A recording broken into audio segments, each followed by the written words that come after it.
Alright, somebody asked for a video on removing a turtleback, so that's what we're going to try to do today. I have got a rock here that's pretty lumpy. Got a huge turtleback in it right there. And we're going to get that off of there. We're going to get some out of this side and hopefully make a point out of it. We'll see how it goes. This is a piece of high grade Flint River, so this should be a good piece of shirt. So first thing you want to do is anything that has a natural platform like that was, where you can just run a flake across it, start there. So we just took those two flakes. Go ahead and set up a platform. Push this edge. So the problem with a turtleback and what a lot of people run into is they're not willing to sacrifice this length to get a platform that's low enough to take that turtleback off of. So what we're going to do is we're going to take some off of this end like we just did. We're going to raise this platform to this side and start taking flakes through. And what that's going to do is that's going to take the turtleback off so we have a more uniform center line. Theoretically. So now what we have here is, if you look at that rock and you're looking at it from this end, we've now pushed this platform closer to that turtleback. So we'll abrade this, hit it in, and it should take all that off. So that's only going to be a little bit of this video. We'll go ahead and make a point out of it too, hopefully. We'll see how we do. We got some of it right there. That wasn't a great platform. We'll go ahead and set up another one right here on this edge. Go ahead and set one up right there too. Again, we're just moving that edge closer to the back so we can drive a flake across there. So now, got a good stiff platform right there. We'll hit in here probably first, try to drive through here. It'll stop right here, but we'll get as much of it as we can.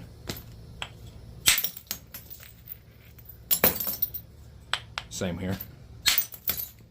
That one ran all the way across. That pretty much took the most of it out. So now you can tell we're getting it flatter and flatter. Now we need to set up another platform right here and drive one in. We'll probably set another one up here too. So that's pretty good right there. This is going to make a good platform. Clean that up a little bit, kind of isolate it. Hit in right there, take this out.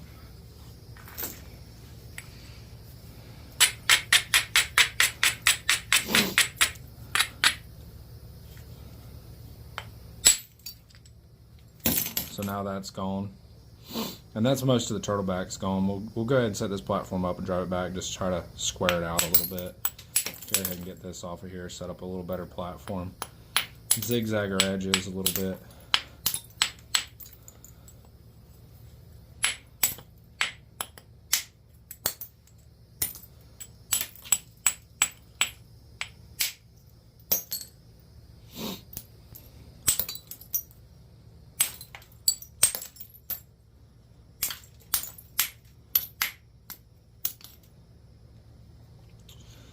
So needs a couple more right in here. So what we're going to do, sacrifice that width, push that edge to the side we want to take off.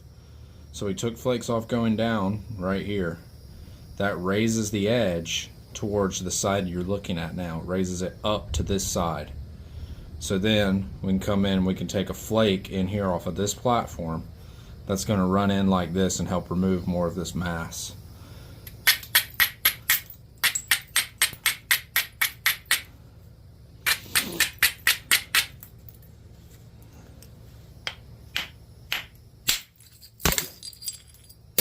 So, as you can tell, we just removed a ton of mass right there across the middle. Go ahead and run around this side, do a little bit of zigzagging, getting some more platforms established.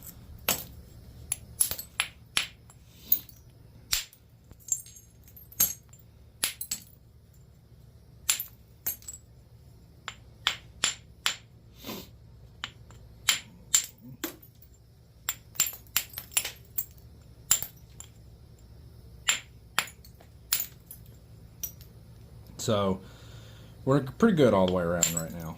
We've kind of got it down to a biface, kind of, sort of. Got our edges zigzag. Now we just want to look at what we can do to thin it out some more. What I want to do first is I want to get all this off. But I got to be careful, because what I'll do is if I run it in from this side, it'll come right here and hinge. So I need to get this side leveled out, and then I can run flakes across here. We can probably run one right off of that platform right there right now. We'll go ahead and bring it up to this side a little bit, abrade it, and move it on up.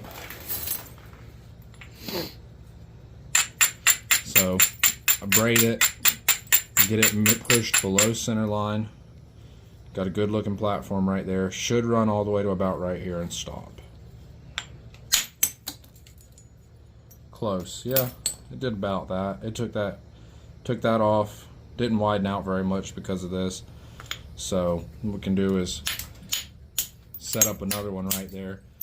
And all I'm doing is pushing that edge a little more to this side.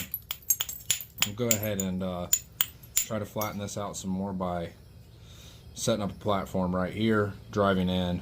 It should take out most of this. Don't be afraid to sacrifice some of your width and your size. You almost have to. I know even when I started napping, I always wanted to keep as much of the width and the length as possible, but you got to understand what the stone's going to allow you to do. And if it's a gnarly piece of stone, you know, you gotta work with it.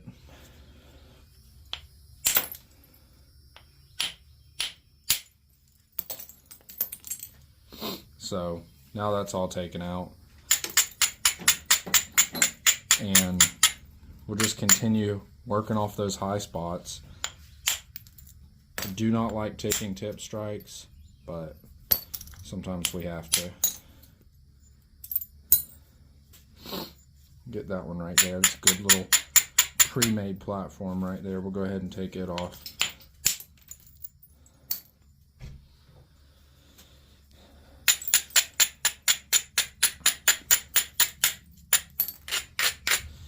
So we're getting this a little more refined down.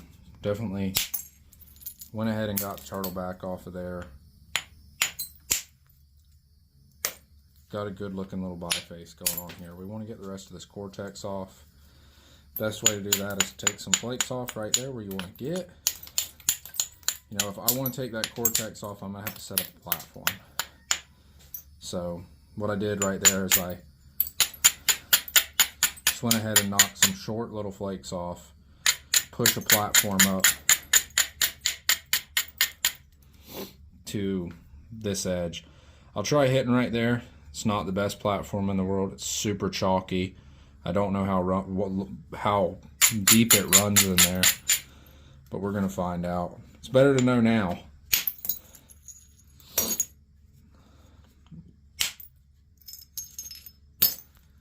So, not bad. Looks like it's... See that spot right there on the back? And that spot right there? That probably goes all the way through. And there's not much you're going to be able to do about that. It's a natural material. You know, that is just part of it. Just part of working with whatever nature has given you.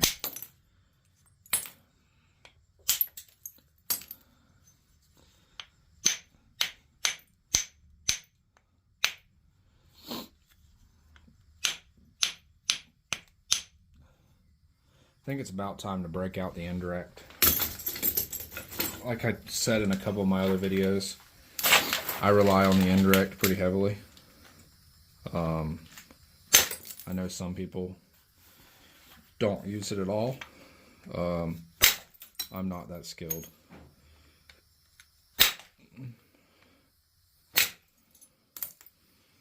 I do what I can. If there's a tool that makes it easier on me, I'm definitely going to use it. But a lot of guys don't feel the need for the indirect, or they just don't like it.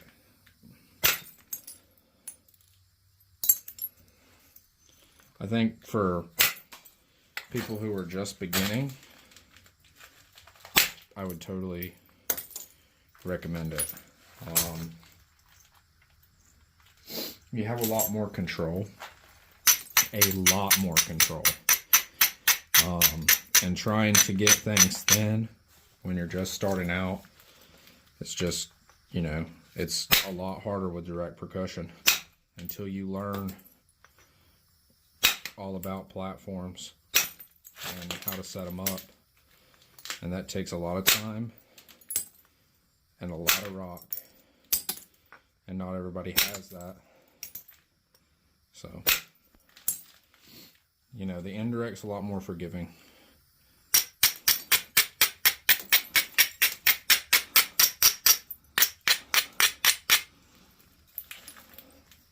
So now all I'm doing is, now that I've kind of got it worked down to a semi-lenticular shape, where we don't have all those lumps and bumps, I'm just running across it and trying to thin it out some.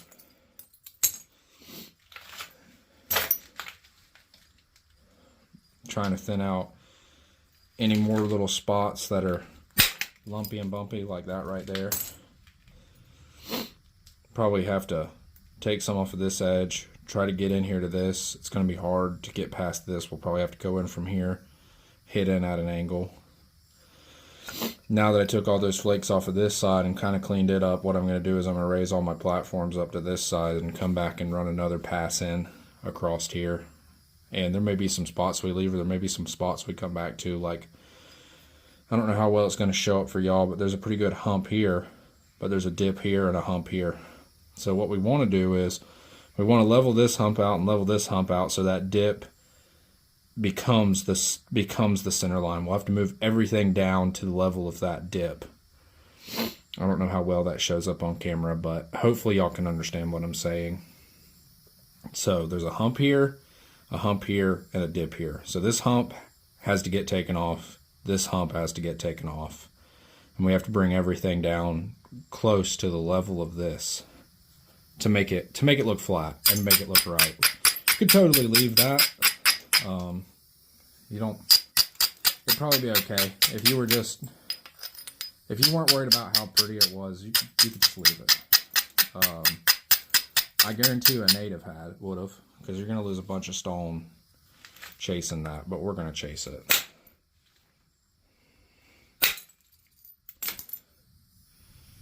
Remember, just because somebody else does something doesn't mean you have to. If you don't like the way, you know, if you'd rather just leave something in a piece of rock, just leave it. It's the best part about it. It's up to you. Will it ever be as pretty? Probably not. Will there probably come a time you'll look back at it and go, man, I wish I had taken that off? Probably. But to each their own.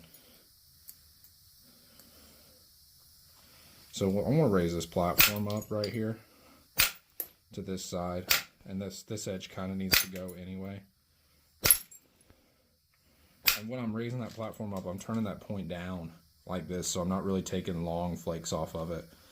I'm more or less just knocking the edge off like I would with the abrader. That was an actual flake, but so what I'm going to do here is I want to get into here, I want to get into here, and I want to get into here still.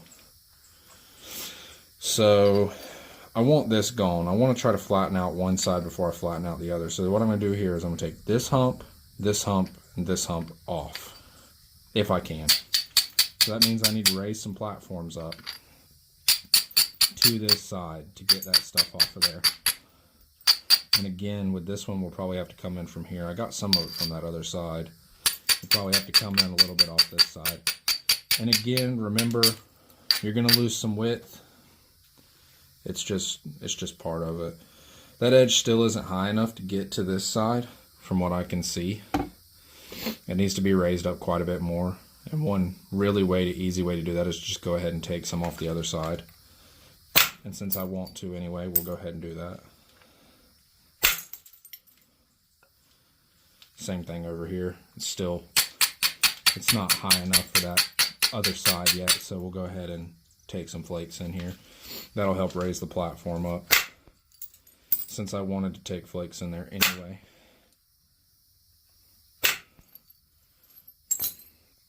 that helped it considerably. Could still use a couple more, but we need to get some of this other mass off too so we can tell what we're dealing with. So now I should be able to raise those spots that I just took off up to the front.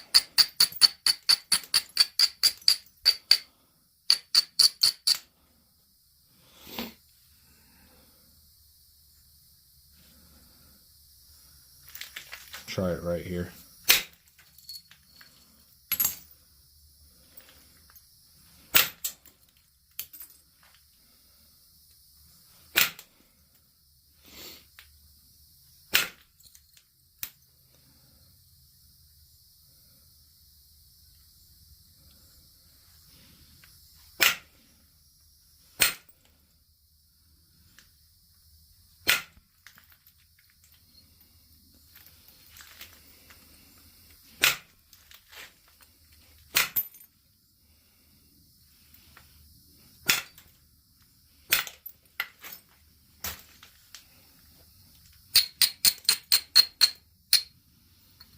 This also needs to be straightened out. It's kind of got some curvature to it. So I'm gonna try to do that right here.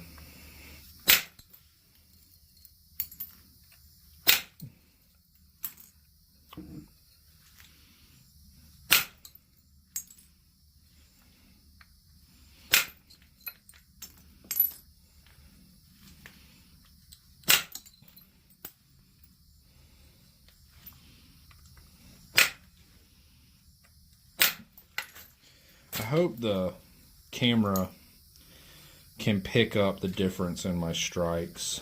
And what I'm saying is the difference in power.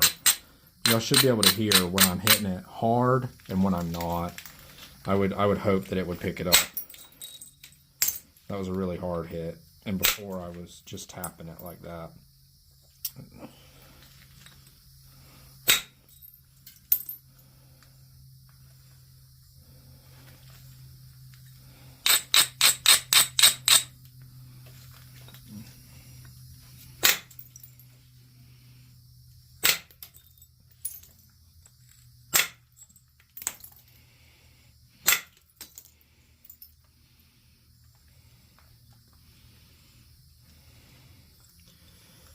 I think I need to go through and pressure flake the edge and see what's going on here a little bit better. This edge is super rough.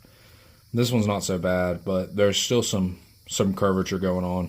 I don't want to whittle this thing down to nothing chasing it, so like I'm gonna pressure flake some of this off. Try to set up a little bit better platform right here. It's hard to tell which way it needs to go. It really needs to go up and across. But again, that pocket right there is going to be an issue. Can't really flake across any of this. So we'll see what we can do.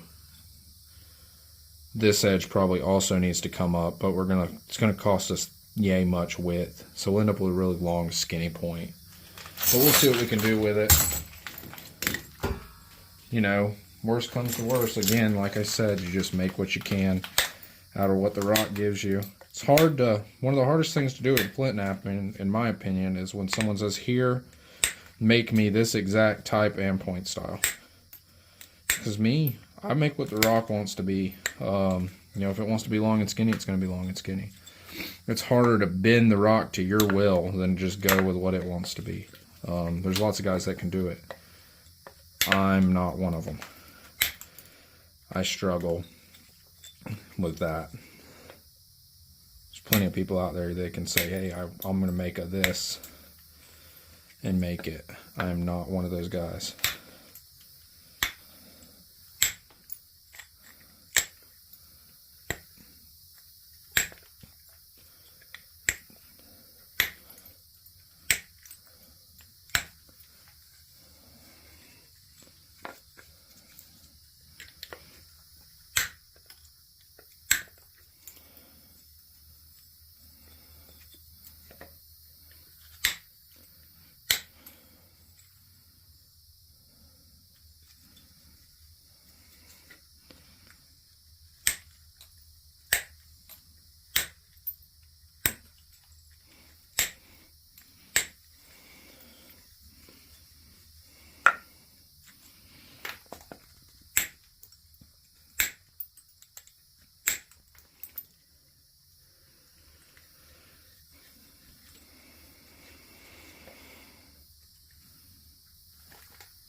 I'd like to get this end off with the Indirect, but I'm scared just because of the shape of this preform, the way it is right now.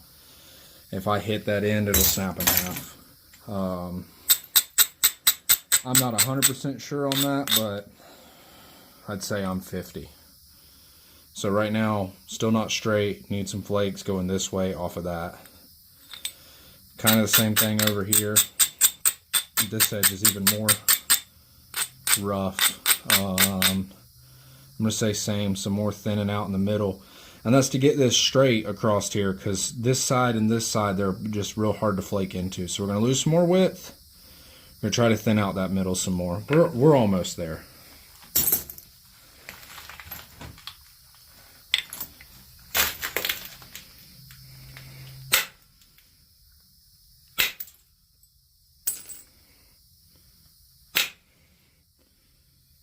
When you're doing stuff in the middle, you want to make sure that your tips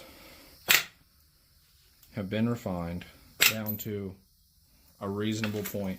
You do not want a bunch of mass hanging out on the end while you're trying to flake across the center, or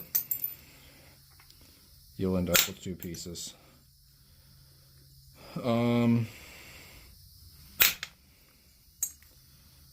That's not bad where we're at right now.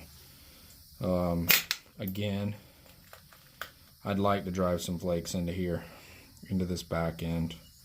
It is a little thick. I don't like hitting back here. Just the right amount of shock and it's a goner.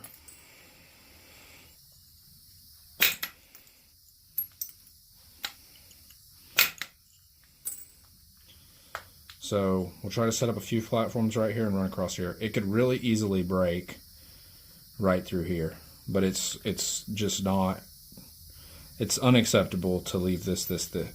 For me, it's totally fine to leave it that thick. It's just personally, I don't want to. I want to get it nice and flat. And like I said, it's gonna cost us some width and probably some length and all the rest, but I can't help it. I want it gone. There's a little bit of obsessiveness that comes into Flintknapping. I think I said this in one of my other videos. I think Flintknapping and autism / ADHD go together fantastically. If you got ADHD or your kids got ADHD or whatever, I think Flintknapping might be a good fit for you. It just, something about it.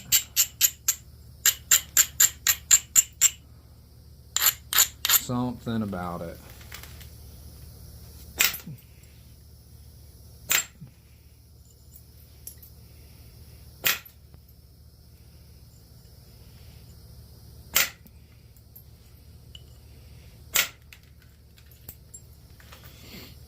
I know there's some of the older generation who don't want to hear the stuff about ADHD and the rest of it and think that kids nowadays just need their butts beat more, which is true. They do.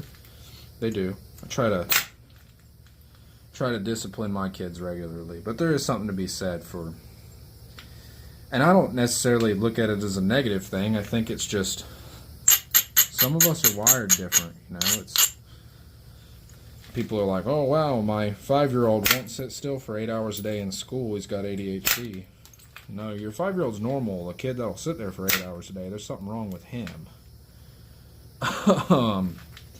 Personally, that's how I feel about it.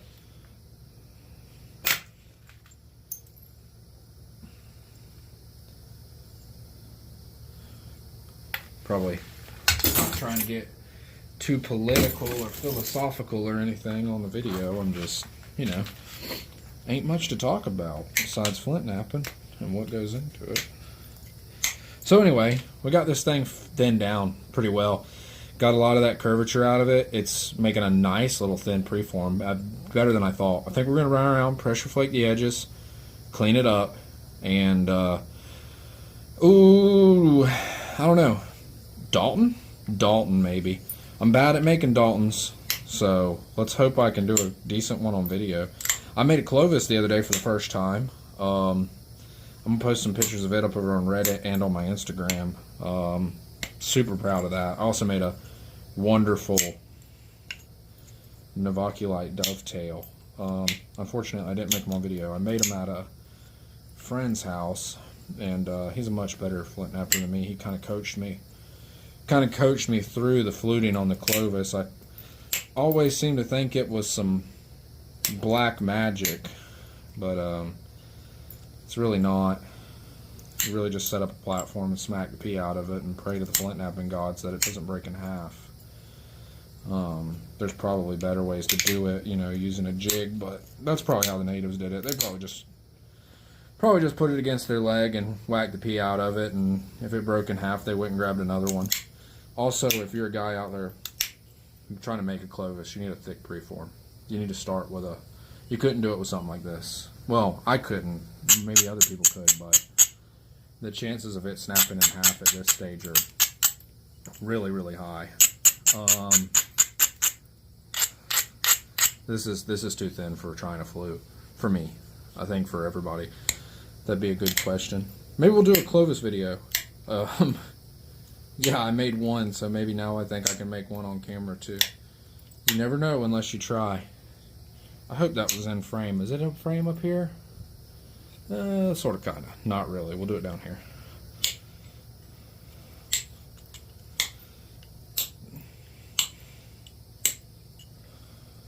I went and met with a guy named Jeff Head, which I'm sure if you're in the flint knapping community you may be familiar with, and picked up, I think I got right at 150 pounds of this high grade Flint River chert. He doesn't have a website or anything. Kind of got to catch him at a Knapping, and I won't give out his phone number here, but if you catch him at a Knapping, he's a pretty cool guy. He'll probably hook you up with his phone number. Great dude. Fantastic rock. This is some of my favorite rock in the world right here. As far as, no, it pretty much is. There's nothing I like more. I really like Novaculite. It's unobtainium and expensive unless you go get it yourself, really. There's some people that sell it online, but it's pricey. As far as I know, Jeff's the only guy that sells this. And I know from personal experience, they call it Flint River chert, and they call it the Flint River, and you think you're going to go up there and find a sack full of it. You're not. There's places, but they're deeply coveted. You know, so if you live in a place that's got something like this on it, you're sitting on gold mine.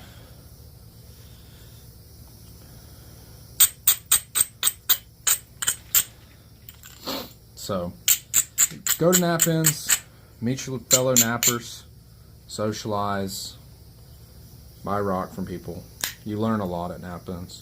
You learn more in an afternoon of sitting around with people napping than you will in a year of sitting at your house, it feels like.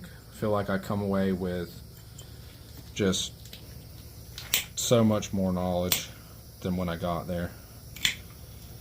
Most of those guys at Knappings are way beyond my skill level and are more than happy to sit around with somebody who's trying to learn and has a good attitude. They just more than happy to sit around and talk with you and teach you. I've met very few rude flint nappers. It's kind of a community requirement to share knowledge and pass it on. I think we all realize that there's not very many people that do this, and if you're not teaching new people about it, one day there won't be anybody that does it, because it's really something you got to be passionate about to want to learn how to do. It takes a really long time to get good at it.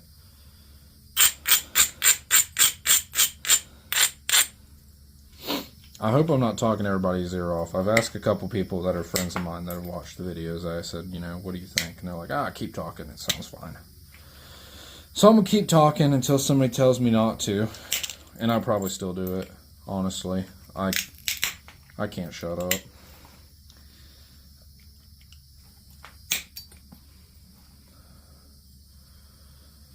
Did I say we're going to make a Dalton out of this? I think I did. Is it too small to make a Dalton out of? Maybe. Kind of a little wrong. It'd probably make like a better Eden agate basin. But it's just the wrong chert. A Dalton would look really good. Just gonna lose a lot. This edge will have to go. Refine that point a little bit more. Which we can do. We'll do it. And then getting the bases right on a Dalton for me is a huge struggle, so we'll see about it. I'm recording this on my phone. If I didn't have my phone in the setup videoing, I would just Google what a Dalton looked like, because I can't remember, and I go off of that. But instead we're going to wing it. And I'm probably going to mess up a nice piece of chert that could have been something. But, oh well.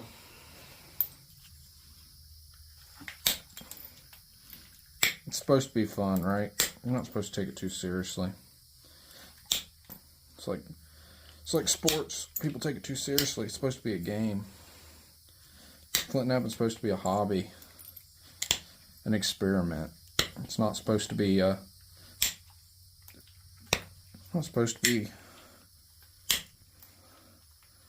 too serious. You're not trading stocks or nothing.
I feel like there's a better point style for this, and I keep pondering my brain on what would be better.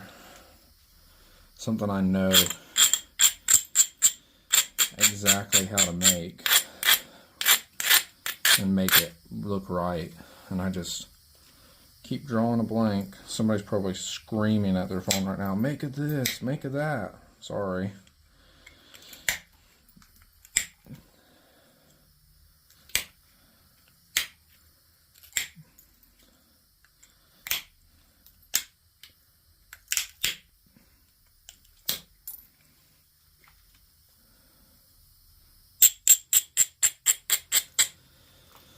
Oh, that would make something really nice. Beautiful preform out of a semi-janky piece of rock. Rock's high quality. It had some weird stuff going on. I don't want to say the rock's weird, but that wasn't great. But you know what? Is the rock really janky if you make something out of it? Maybe just challenging piece of stone. A challenging piece of stone. It didn't want to be an arrowhead. It wanted to be a bunch of flakes on the floor. And I forced it.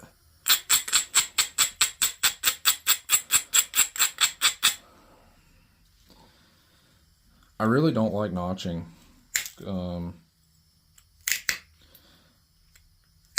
you know, stuff doesn't have to be notched.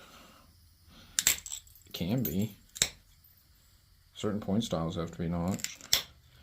You don't always have to make a point style. Sometimes you can just make something and be happy with what you get.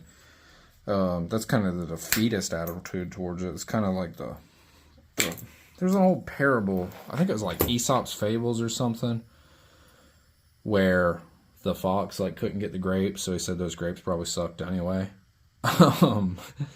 Sometimes I feel that way when I'm Flintknapping, and I'm like, it's good enough.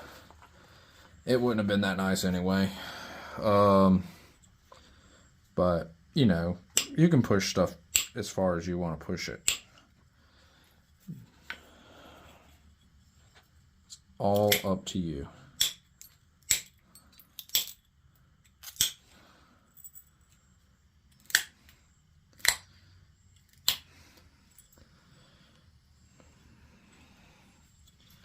Still uncertain about what I want to make.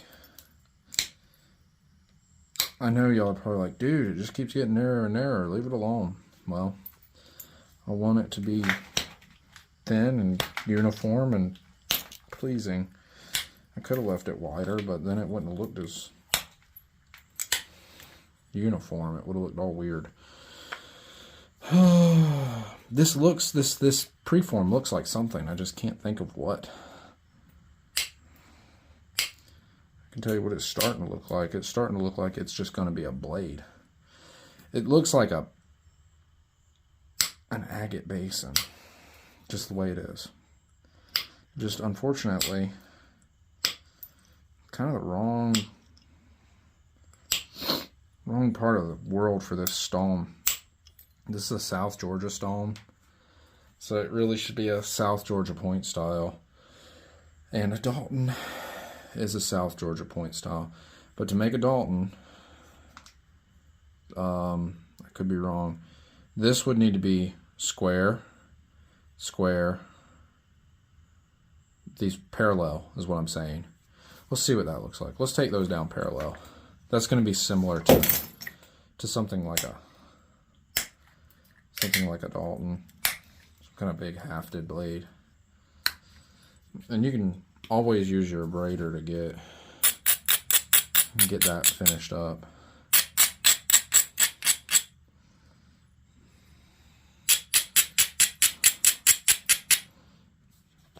Kind of help you shape it a little. This base needs some work anyway.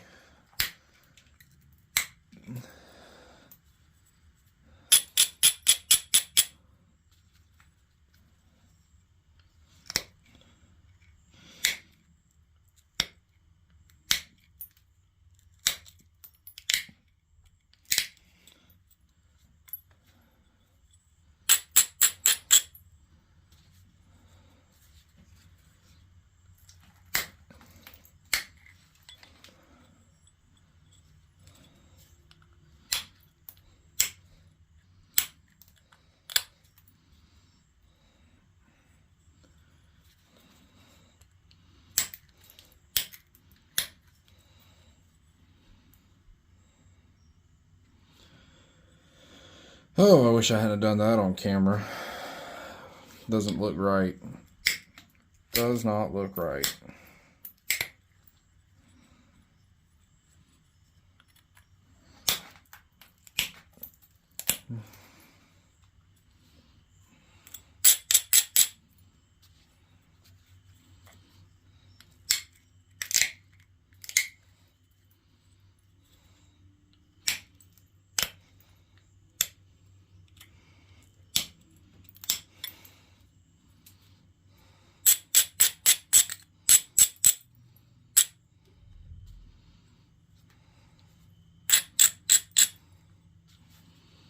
I know what they call this one.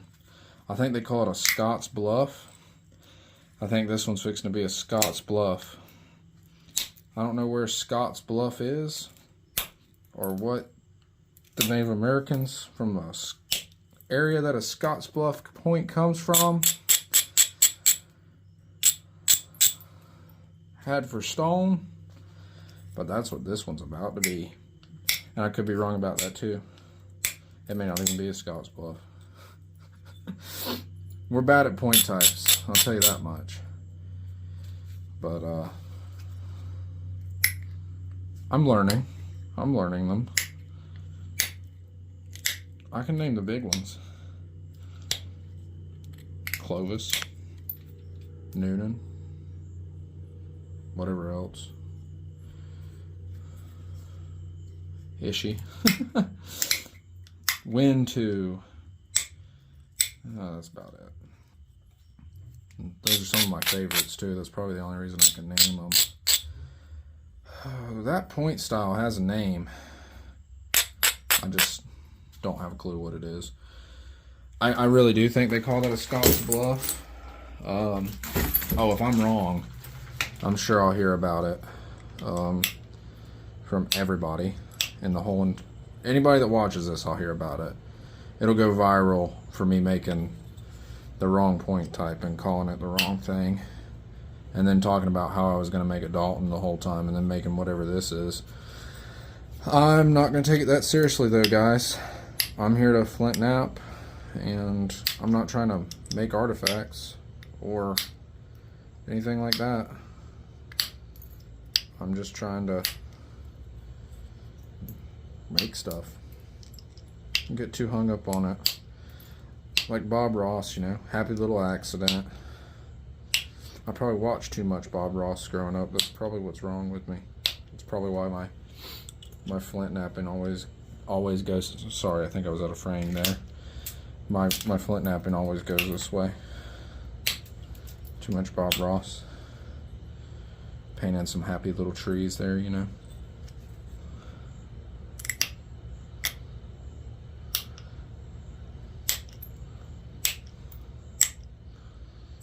Wow, this is a long video.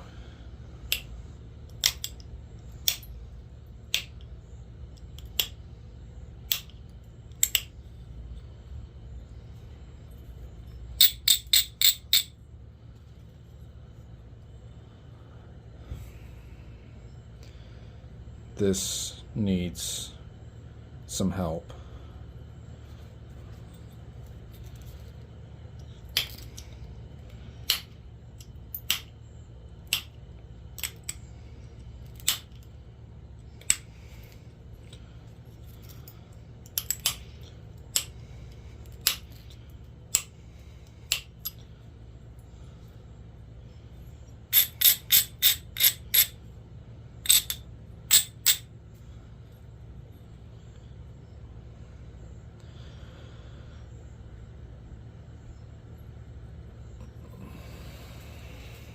Picky about symmetry more than, yeah, I might not care what point styles there are, but man, if something ain't symmetrical, we gotta do something about that. Alright, dang, still a little off. Sides don't match. Alright.